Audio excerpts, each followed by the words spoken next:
This goes out to Matt. Careful what you wish for. I just might have to bring this to the antique bike drag races next year. Old Matt on his orange 1962 XLCH. Careful what you wish for, my brother.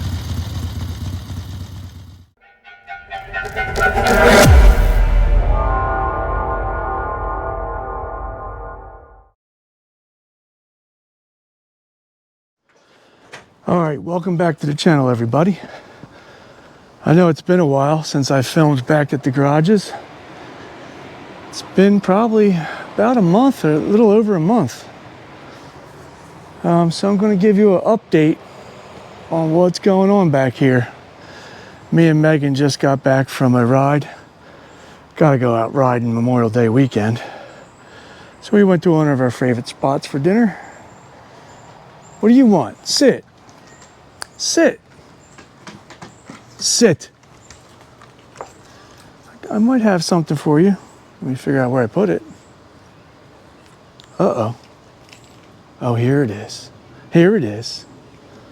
Stay. Give me paw. Sit. Give me that paw.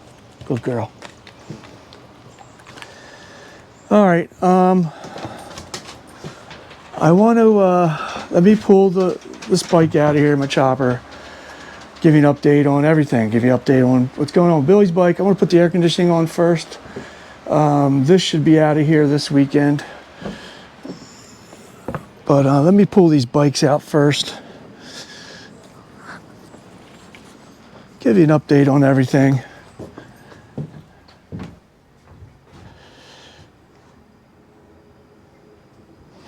All right. Let me pull some bikes out. Oh, let me ask you, can you tell what's missing here? That's right, Vic's red and white panhead, the 64. You know, when I bought the Shovelhead, I got rumor that Vic was now wanting to sell me his panhead and his flathead. But me and him couldn't get together to meet up and talk about prices for probably about 2 months now. So finally he just came over a few days ago so we could sit down and talk some numbers about his bikes. And he came to the decision that he wasn't ready to sell yet. He changed his mind. He wanted to keep his flathead at least for this summer and ride it around since I got it all running for him. So he said he'd make a decision after summer's over. Well, funny story. Just a couple days ago, he had texted me. He said, well, she broke down on her maiden voyage. And I said, what? How so? And he said his back brake's locked up on him. I was like, yeah, dude, these old bikes will do nothing but break your heart. There's always something wrong with them. It's funny, I rode it home for him. He followed behind me in a car. Bike was running great. So I had to kick him when he was down. I was like, so, that means you're ready to sell it to me? LOL? And he said, maybe. You never know. When a guy's all frustrated about a breakdown, he might sell it. But, you know, I'm not after it like that. We'll get it over here and I'll fix his back brakes up.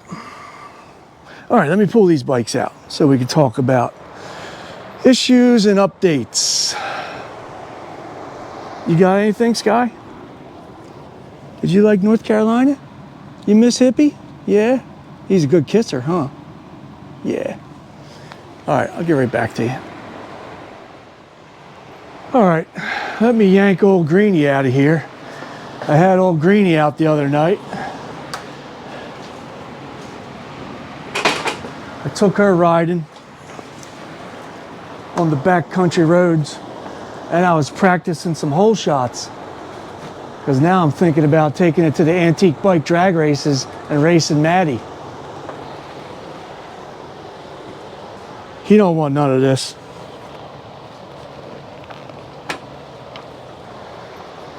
All right, let me get old Blue out.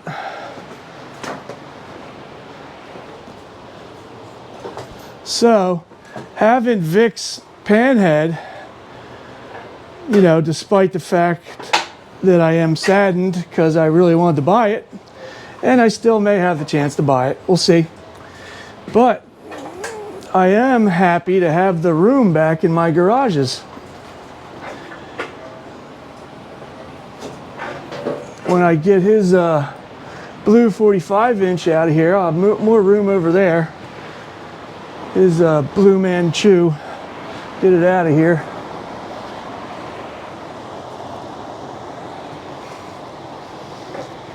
All right, I should be able to talk about the bikes.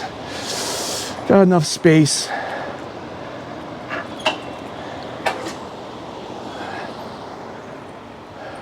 Where you going, dog? Where you going? You going in? All right, let me get her in the house.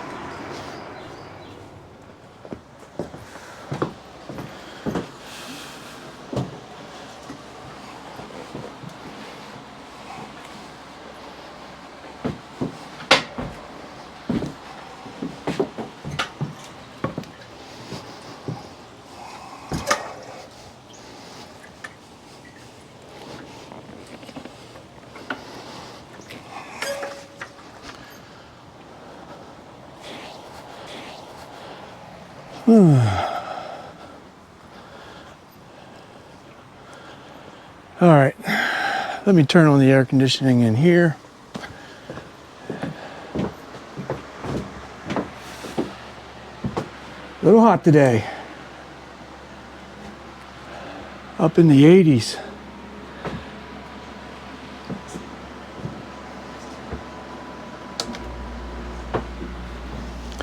Let it cool off.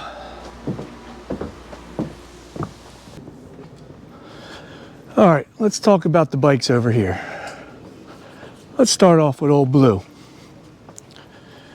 So many of you have seen my North Carolina adventure, meeting up with Old Hippie.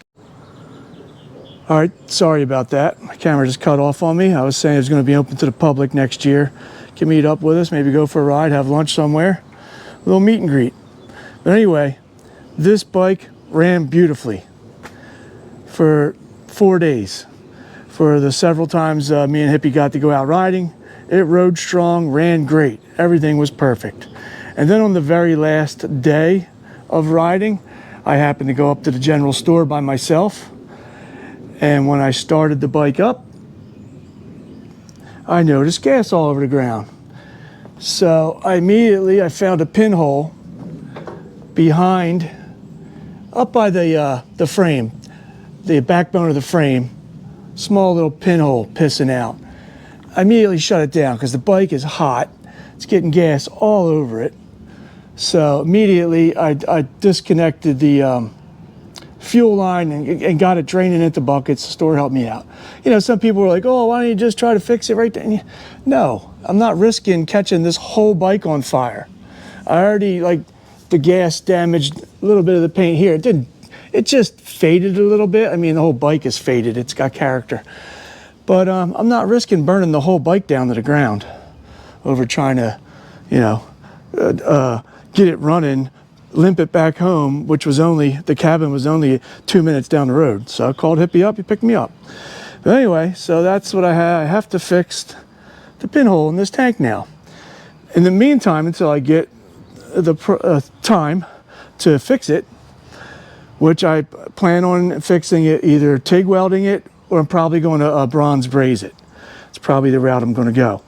Now, I know the difficulties of welding or cutting on a fuel tank. You have to thoroughly get the fumes out of it. It's been drained and it's been drying out for a while now. You can put soapy water in it, clean it out, dump it, dry it out. You can run a hose from your tailpipe on your car or truck and run exhaust fumes in there, and it'll dry out the gasoline fumes, because exhaust is I guess it's carbon. It's like an inert gas that'll dry that up.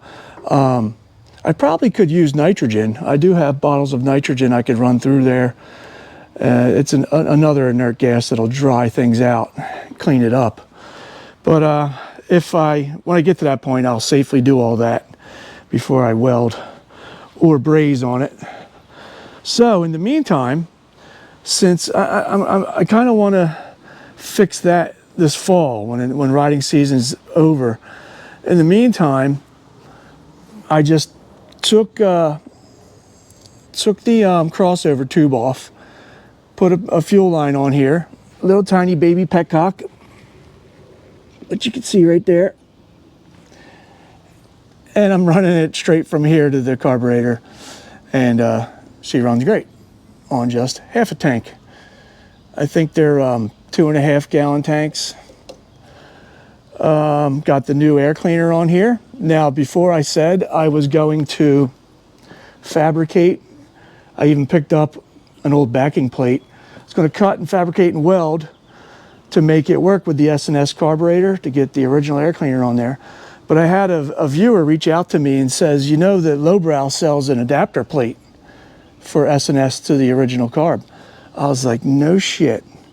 Now, it was a little pricey, it's $100, but it saved me like, you know, two, 3 nights of fabricating and welding and frustration, you know, because I only have a couple hours a night. You know, I work all day. But anyway, so spent $100, got the backing, this adapter plate. So it works out great. What else? I got to put the spotlight and turn signal perches on. I have them. I just need to do it because I have the original turn signals. I ordered a pair of Repop spotlights for the time being. I will pick up an original set sooner or later at a swap meet, but I just want to get it on there and get it looking good. So that's what's going on. That'll be coming in soon. I got a couple other things for it. I can't remember what it was. But I'm having an issue with the switch. Sometimes the switch, I would turn it on and the starter button wouldn't work. It would just be dead. And then you'd play with, and then sometimes the headlight wouldn't be on. So I'm like, I got to get in the dash. The other night I took the dash apart and I don't see nothing like glaringly staring at me that's a problem, but this switch, it's real loose and it's probably corroded and it just probably needs to do a little tune up on the switch or just get a new one. You know, they are serviceable. But I got it working pretty good now. Now the headlight comes on every time. Well, there you go. It didn't come on and these lights ain't on, but now there you go. It just did it for you on camera. So there's something goofy going on in the switch here. So that's got to be addressed. Let's try it again. Let me see if I can watch these lights and the headlight. Those lights are on. Okay, now watch. No headlight now. There's the headlight now. See, it's acting goofy. As a matter of fact, I think I'm going to take her for a ride real quick. While we're out here, old Greenie. She runs good. Fires right up. Like I said, was tearing ass around town with her the other night. What I still have to do with Greenie is I need to get this wheel off, take the tire off, put the rim in my my balancing stand, and get the back rim has a little bit of a wobble like that. I need to go through all the spokes and straighten it up. Again, I want to keep it running right now. I don't feel like tearing her apart. I want to keep riding her a little bit. It's probably not good, but I'll get around to it. And she still leaks engine oil from the main crankshaft seal from the engine into the primary. So every time before I go take her for a ride, I drain the excess oil out of the primary through the primary fill plug. So that's what's going on with Greenie.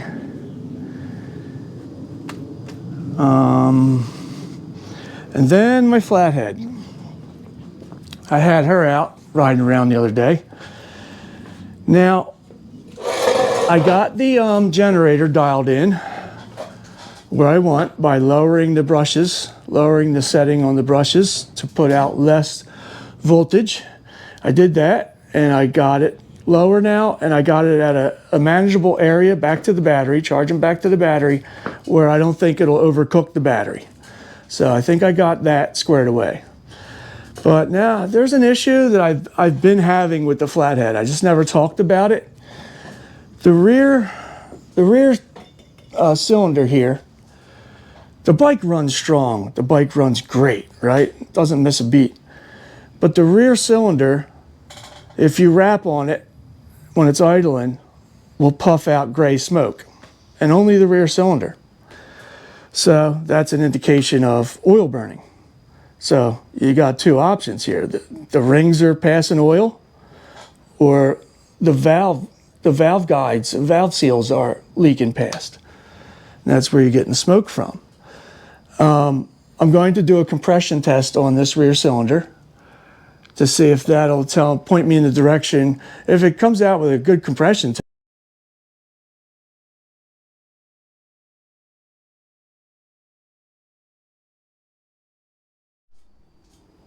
Sorry about that, my camera died, battery's getting too hot. But like I was saying, if it comes back with a good compression test and it's not the rings passing, it would be the valves. Now, why would this happen? The motor's freshly rebuilt. Did I do something wrong in the heat cycles? Did I mess up the rings from seating? Or are they just not seated yet? I only have 600 miles on it. I would think they'd be seated by now. And the front one's not doing it, only the rear one. But the bike runs really strong, so that also leads me to believe maybe it's not the rings and it's the valves. So the worst case scenario, I could just take apart the top end there on that rear cylinder and figure out what's going on. So that's where we're at with the flathead. But it's odd, even with that little puff of smoke, she's running great. Maybe they're not seated in yet, the rings. Maybe I did something wrong. But if it comes to be the rings, I'm not to blame for it, because the engine builder, when I got this bike back, I couldn't get it running right. I thought it was carb, I thought it was intake seal, which I did fine. But it turned out, you know, after I'm running it up and down the road, now I would only do it for several minutes at a time. I didn't want to get it too hot because it wasn't running right. I found that the ground clamp underneath the distributor head here, only one side was locked in. And that was my problem all along. Took me a while to find that. So that would be his fault, you know. I was dicking around with it, and maybe it got the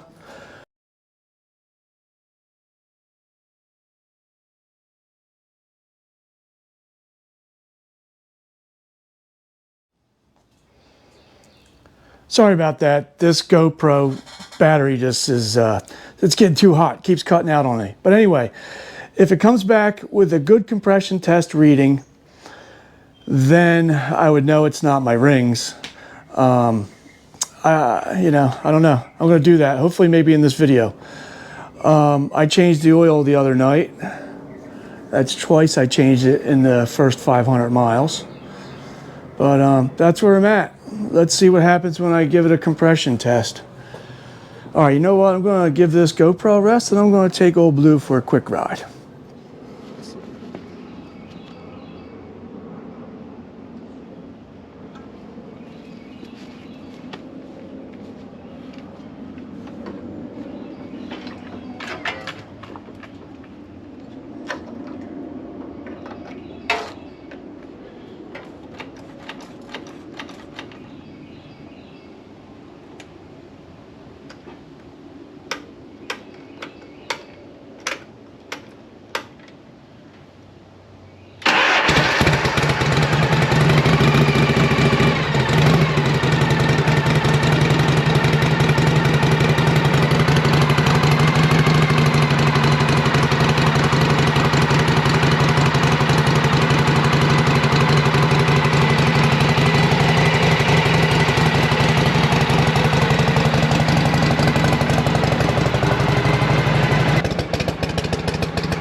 All right, so I'm back.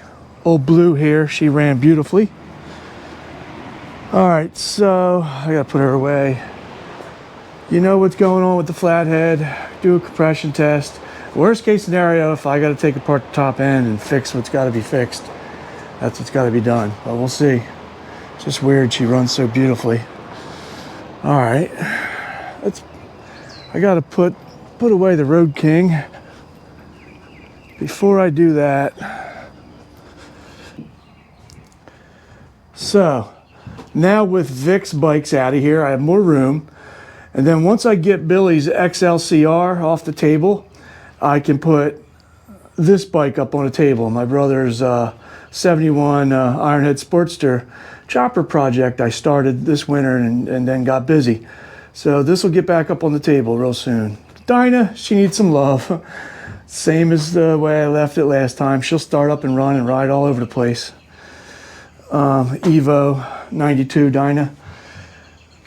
And the 68 Triumph, she'll start up and run too. Just gotta clean the carbs, the jets out of the carbs. I need to get two new Mikuni carburetors, but you know, I just don't feel like fussing with that thing. It's a little tiny chopper. It's not my speed.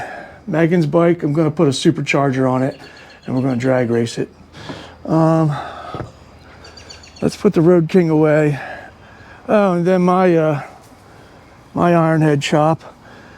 I'm still gonna weld up an exhaust. I'm gonna get the exhaust weld kit, and I'm gonna pipe it and do up sweeps along the bottom. Go up here, bend here. You know, come right off like that. Do a little upsweep exhaust on this Sportster when I get a minute. All right, so let's get in here and talk about the XLCR and the problems that I found. Okay, welcome back. Some time has passed. It's nice and cool in here. All the humidity's gone. You need the little AC in the little garage, man. I got a couple ACs in my big fab shop as well. I can't work out here in the heat and humidity. But let's talk about the XLCR. You know what, real quick, you know what? I should never have put a TV in the garage because it's a big distraction. I find myself just watching YouTube videos. Right now I'm watching Ironhead Sally sitting on top of a mountain in New Mexico. Wish I could be there. But it's kind of a distraction. But back to the bikes. Billy's XLCR, besides the charging issue he had, he wanted me to flush the brakes, both front and back. And he told me that he had a noise in the rear brakes. Take a look at it. So, let me show you what I came across. Oh, check out Hippie's Chopper Corner poster. That looks just like him. That guy's a real pervert. That's how he looked in North Carolina too when we were riding. Anyway, back to the bikes. So, let me get off this stool. Got into the rear caliper here. Both the front caliper and the rear caliper, the brake pads were fine. Because when I was riding this, the brakes felt fine to me. And and only every once in a while did I hear the noise that he was talking about. It was a rubbing, humming noise coming from the rear caliper here. So anyway, check this out. Well, the pads were completely fine. Plenty of meat on them, plenty of meat up there. They had a little bit of dirtiness to them and a little bit of glazing. So I just took Scotch-Brite pad and scuffed them up, cleaned them up, and they're good to go. But check this out that I found.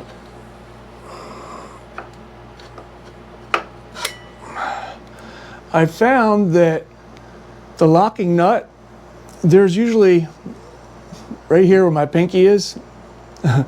Can't do this one-handed, but you can see it's broken. It's broken off like that. It's supposed to have that tab that holds the locking nut on.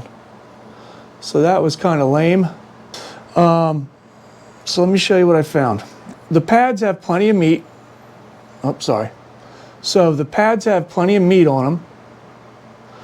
They're just as thick as, he gave me sets of pads for the front and the back, new old stock. But once I told him, you got plenty of meat here, let's just scuff these up and reuse them and save your new old stock for another time.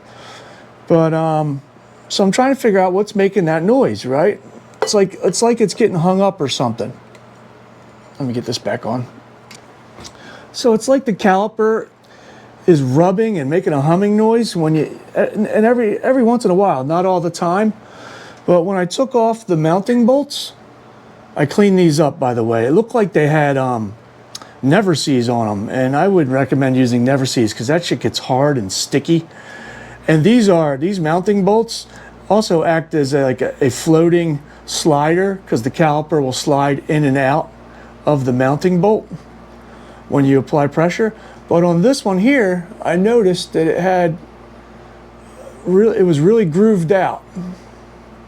I don't know if the camera's picking up on it or not. See that grooved line right here? It's pretty pronounced. It's a pretty bad groove. So it's worn in there real good. So I suspect probably, apart from the sticky Never-Seez that's hardened over the years. Let me put this down for a sec.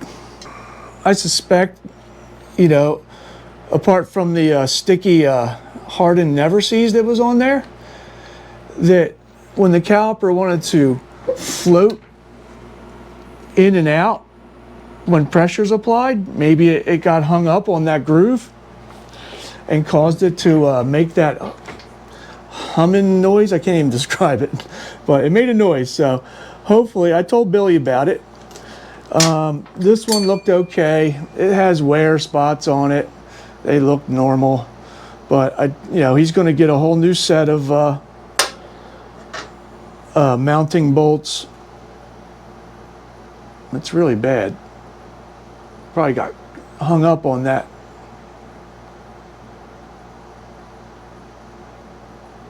Hung up on that grooved out part. So I told Billy about it. He's going to order up some new mounting bolts, and the book says you should put new locking nuts on, because once you use a locking nut and tighten it up once, they don't tighten up the same ever again. So they say to just replace them every time you change them. I mean, and the book also says, and if you can't change them, you can put some red Loctite on them. But man, I'd hate to try to get them off with red Loctite on them. So that's all I got to do here. Up here, the mounting bolts were fine. They had average wear. There was no groove in it like on the rear there. The pads were fine, just scuffed them up, cleaned them up with some Scotch-Brite, both sides. So I told him, while you're getting new mounting bolts for the rear, get some new ones for the front. Why not? And all new locking nuts. So now I'm going to I'm going to flush out the brake system. When I bleed brakes, I use the vacuum pump. I know it looks like hippie's penis pump, but it's not. It's a vacuum bleeder. You hook it up to the canister. Let me set you down for a second.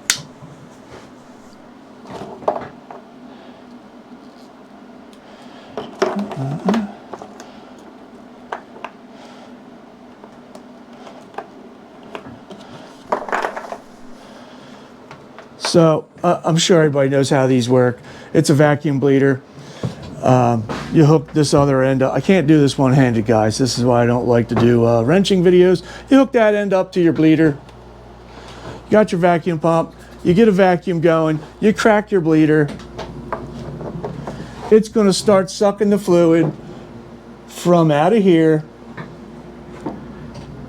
and into this canister.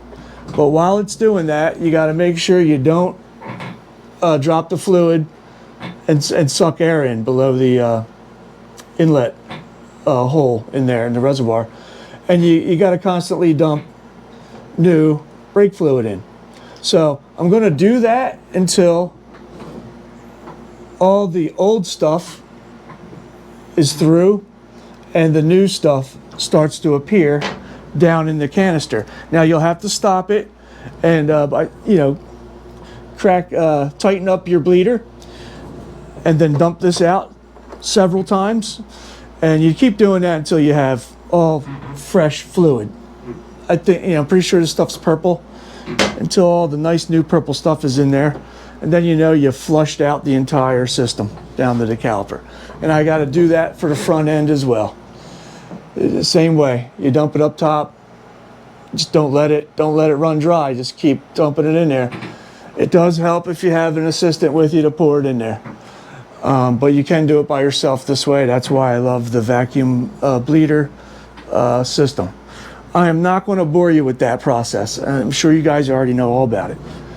So once I do that, she should be good to go. And once he gives me the new mounting bolts, and I'll put put proper grease on it, and hopefully it'll slide in and out, not get hung up. I also, besides the mounting bolt getting hung up, and it only made that noise twice on me. Didn't do it all the time. But I also wanted to check to see if the rotor was bent or warped, causing any kind of scrapey, vibrating noise, and I don't see any bends or warps in that rotor, on that disc, whatever you want to call it. So I'm not going to bore you with that. I'm going to flush the fluid and get that done, and then put in his mounting bolts when he gives them to me, and then he can have this back. Then I can get my brother's bike up on a table. I'll dedicate one table to my brother's chopper build, and I'll leave one table open for my bike problems, which I have plenty of. So, and then this bike should be out of here in the next couple days. And then I'll have more room, but then his pan head needs to come back because his rear brakes are locked up on him on his maiden voyage. Sell me that bike, Vic. You won't have these troubles. All right, let me get back to work.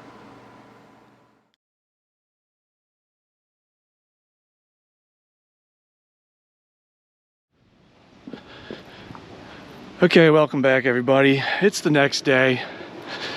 Last night I didn't suck out any brake fluid, so just got off of work, airing out the garages, got the AC running, and let me hurry up and suck out the fluids in the XLCR so I can jump over to the flathead and do a compression test. I sweated all day at work. Now I gotta come home and sweat on these bikes. All right. Get right back to you.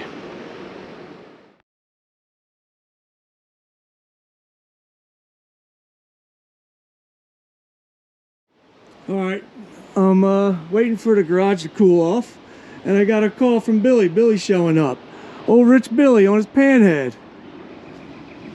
This is a special treat. I hear him now.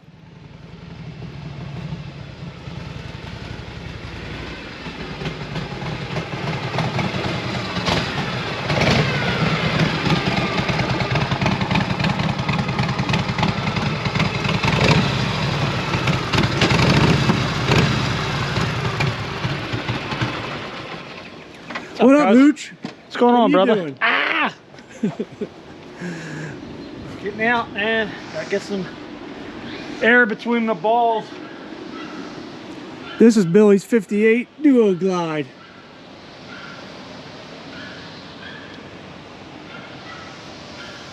Is this the first year it's not tank shift? No. No. No, that... First year for rear suspension. Oh, okay. Yep. First year it wasn't a hardtail. That's what I was Correct. thinking. You are correct, sir. She's a real beaut, Clark. Oh, Oh, I'm glad you're here. You can help me bleed the brakes on the XLCR. Oh, sounds good. Let's get her done. Shut off the gas.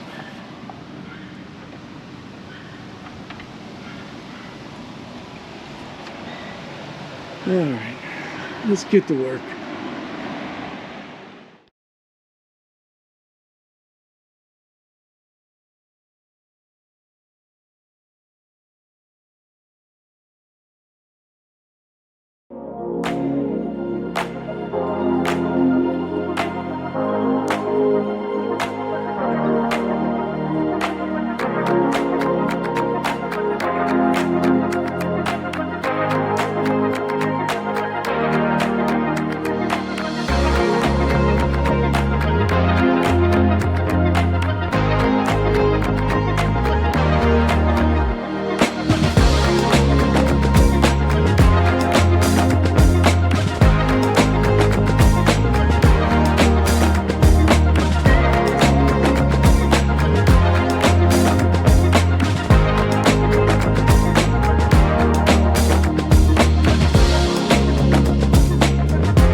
All right, man. Thanks for stopping over, bro.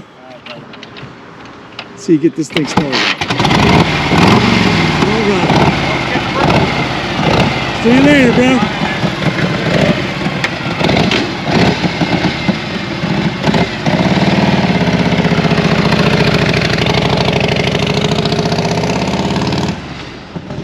All right, that was cool. Real cool. Billy stopped by.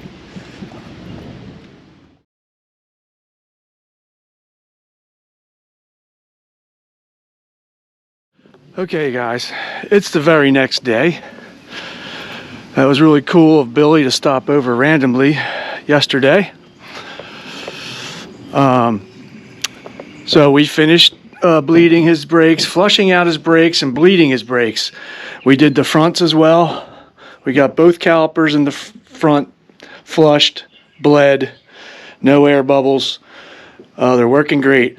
And Billy loved it because it's a good thing to change brake fluid when it's been sitting for a really long time. The color of this brake fluid that was in here, it looked like straight dog piss yellow. Looked nasty. And now it's got new clean purple stuff. Keep in mind that the .5 is very hydroscopic. It absorbs water really easily, so buy a new bottle. Don't use an open bottle that's been laying around. It absorbs moisture and you'll have shitty brake fluid in there.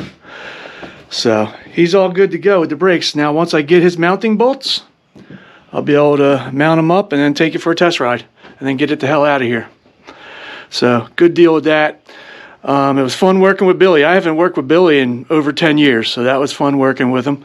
But I guarantee you he'll never touch Megan's ass again. Taught him a little lesson.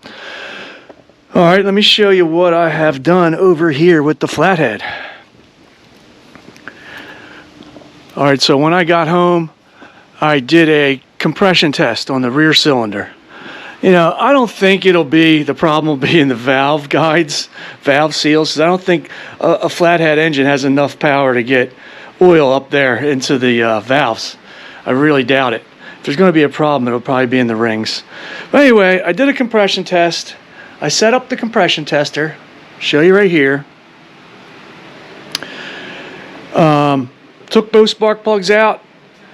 I set up the compression tester, throttle wide open, carburetor wide open, and I kicked a bunch of time, like 10 kicks, and I got it up to 75 psi on the gauge. I'll show you right here. Now, I know that doesn't sound great, but this is also a cold engine. If this engine were warm, there would be a difference in the readings. I bet you it could probably be 90 to 100 if it was warm. So I'm really not sure. I'm not sure where the 74-inch UL compression specs are supposed to be. I dug through the internet. I couldn't find anybody give me an answer. I put an email in with Matt Walkser, see if he knows off the top of his head.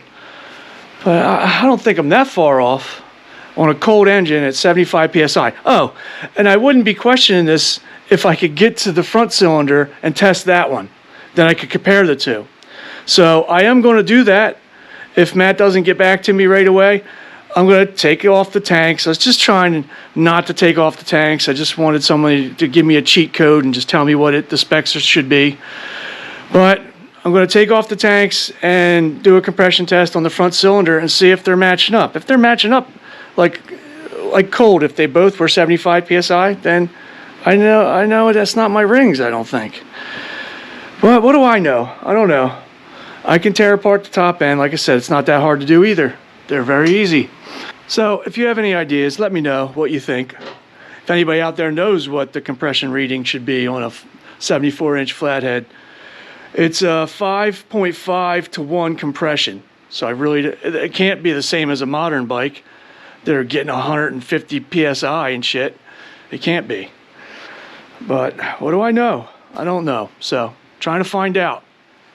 Dug through all my manuals. The manuals don't say. But we'll figure it out. But I'm not going to do it in this video. I'm not going to tear apart the tanks and test the front cylinder for you. I'll do it next week. In next week's video, rather. I'll probably have it done in the next few days. But if you guys know, comment down below what the compression test spec reading should be. I had 75 on a cold engine. If it was a warm engine, as I said, it would be noticeably different because things heat up and expand. I've seen bikes do a good 25 PSI difference. So we'll see. Figure it out. Or I could run it for a little bit, get it hot, and then hurry up and do a compression test on this rear cylinder. I might do that. But then that won't tell me nothing. If I get 100 PSI with it warm, I don't know what it should be. I don't know what the spec is. So hopefully Matt will get back to me. All right, let me get right back to you. All right, guys, this video is getting kind of long. I got to play catch up since I haven't done a garage video in a while. I got some people I got to give some shout outs to and some thank yous. First off, buddy of mine, a viewer, Georgia Hillbilly, he sent me a letter. It said, hey, if you're ever down in my area, give me a call. Gave me his phone number. He gave me a couple stickers. I already have his sticker up on my sticker board. That's pretty cool. Pretty nice guy. Either he's a nice guy or he just wants to put me in a well he dug out in his basement. And I don't know what they do. Whatever. I'll try anything once.